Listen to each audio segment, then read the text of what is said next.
Preacher and Prayer by A.M. Bounds, Chapter 8. The act of praying is the very highest energy of which the human mind is capable. Praying, that is, with the total concentration of the faculties. The great mass of worldly men and of learned men are absolutely incapable of prayer. Coleridge. Bishop Wilson says, quote, in H. Martin's journal, the spirit of prayer, the time he devoted to the duty, and his fervent in it are the first things which strike me. Unquote. Payson wore the hard wood boards into grooves where his knees pressed so often and so long.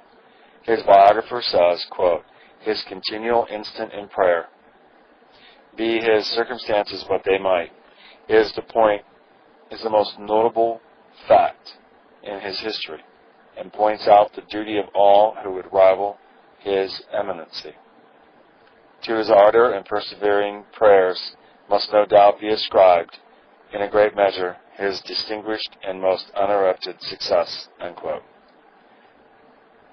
The Marquis de Renty, that's D-E, then capital R-E-N-T-Y, to whom Christ was most precious, ordered his servant to call him from his devotions at the end of half an hour.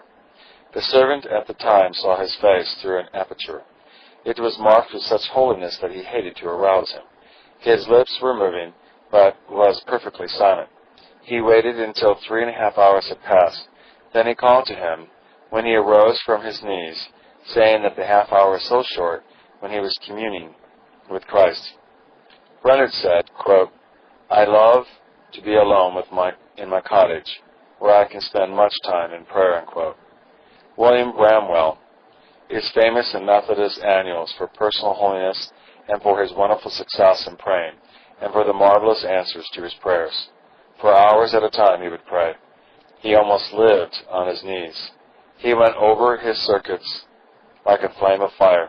The fire was kindled by the time he spent in prayer. He often spent as much as 4 hours in a single season of prayer and retirement. Bishop Andrews spent the greatest part of 5 hours every day in prayer and devotion. Sir Henry Havelock always spent the first 2 hours of each day alone with God. In the encampment where was struck at 6 a.m., he would rise at 4. Earl Cairns, that's C-A-I-R-N-S, rose daily at 6 o'clock to secure an hour and a half for the study of the Bible and for prayer, before conducting family worship at 7:45. Dr. Judson's success in prayer is attributable to the fact that he gave much time to prayer. He says on this point, quote, arrange thy affairs, if possible, so that thou canst leisurely devote 2 or 3 hours every day, not merely to devotional exercises, but to the very act of secret prayer and communion with God. Endeavor 7 times a day to withdraw from business and company, and lift up thy soul to God in private retirement. Begin the day by rising after midnight and devoting some time amidst the silence and darkness of the night to this sacred work. Let the hour of the opening dawn find thee at the same work. Let the hours of 9, 12, 3, 6, and 9 at night witness the same. Be resolved in his cause. Make all practical sacrifices to maintain it.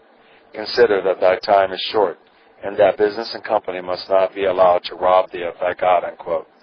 Impossible, say we, fanatical directions? Dr. Judson impressed an empire for Christ and laid the foundation for God's kingdom with imperishable granite in the heart of Burma.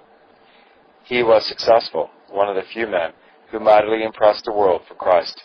Many men of greater gifts and genius and learning than he have made no such impression.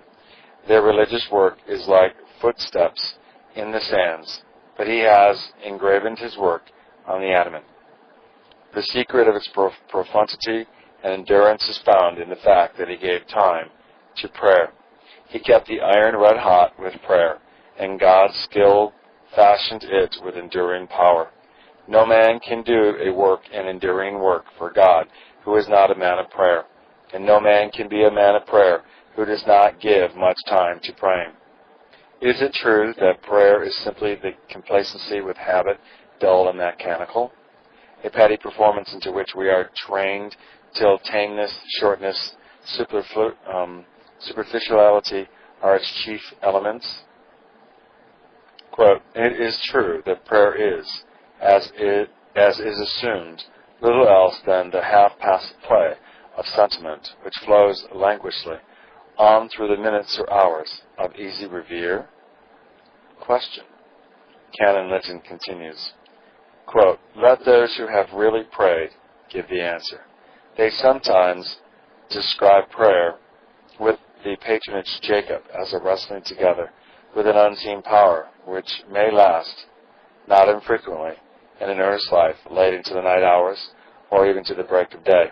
Sometimes they refer to common intercession with St. Paul as a concerted struggle. They have, when praying, their eyes fixed on the great intercessor in Gethsemane, upon the drops of blood which fall to the ground in that agony of resignation and sacrifice. Importunate is of the essence of successful prayer. Importunity means not dreaminess, but sustained work. It is through prayer especially that the kingdom of heaven suffereth violence, and the violent take it by force. It was a saying of the late Bishop Hamilton that, quote, no man is likely to do much good in prayer who does not begin by looking upon it in the light of a work to be prepared for and persevered in with all the earnestness which we bring to bear upon subjects which are, in our opinion, at once most interesting and most necessary.